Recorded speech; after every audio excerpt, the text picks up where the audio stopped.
From the Newstalk ZB newsroom, this is Newsfix. In this update, Health Minister Shane Reti says appointing a Crown observer to Te Whatu Order isn't because he lacks trust in the agency. He's appointed Ken Whelan to start immediately. He has 30 years' experience in health leadership and will assist the board to address issues like workforce and hospital wait times. Reti says Whelan brings expertise the government wants to harness. I want to send a signal that we're refocusing the health system around targets and outcomes, that targets and outcomes matter to us, and a Crown observer with the experience that Mr Whelan's got will help us with that.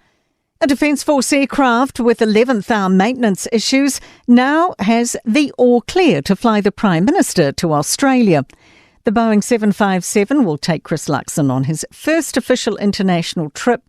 It hit a snag yesterday with the Defence Force experienced technical issues with the plane. But the Boeing, the Prime Minister and a media contingent will be wheels up early tomorrow morning. The mother of a Southland woman attacked by a shark says she has a long recovery ahead. Blake Benny reports. Police are urging swimmers to be cautious after the 21-year-old was bitten on the leg in Riverton in the early hours of yesterday morning. She was knee-deep in the estuary near the rugby grounds, and it's thought the culprit was a 7-gill shark.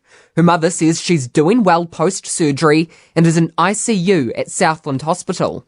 A man's appeared in court charged with murder over the death of a man in Auckland's Helensville. Samuel Curl died in hospital after being found seriously injured on Kaipara Coast Highway in November. A 32-year-old has appeared in court today and a co-offender appeared in Waitakere District Court today. The Automobile Association says an alternative route between Northland and Auckland is needed to replace the ageing Brynderwyns. State Highway 1 at the Brynderwyn Hills in Northland will shut between February 26 to March 27. It'll reopen for 6 days over Easter before closing again on April 3rd. The total closure is expected to be about 9 weeks. That's news. In sport, will Black Caps all-rounder Rachin Ravindra be snapped up in tonight's Indian Premier League auction? 14 New Zealanders go under the gavel, with 5 players already retained for the upcoming season by their current franchises. Black Caps bowler Adam Milne says Ravindra has the ability to shine in the IPL. Well, he's already a bit of a star, isn't he? He's scored a number of runs over in that World Cup, so I've seen him sort of behind the scenes in Wellington, and he works incredibly hard in his game, so I've got no doubt that he can succeed to be one of New Zealand's greatest, hopefully.